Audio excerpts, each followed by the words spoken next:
1971 সালে পাকিস্তান আমাদের সাথে যুদ্ধে হারলেও আমাদের যেসব সম্পদ তারা নিয়ে গেছে।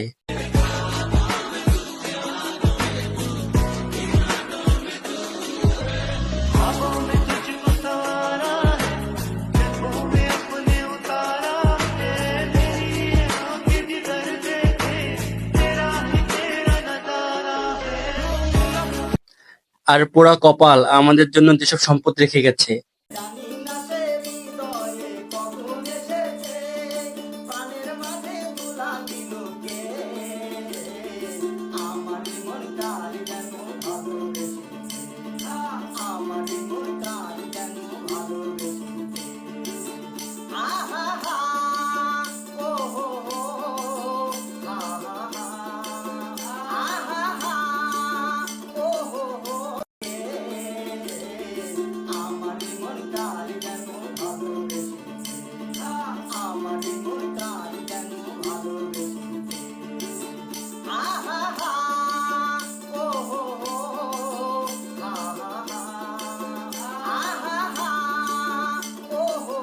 আমার হেড women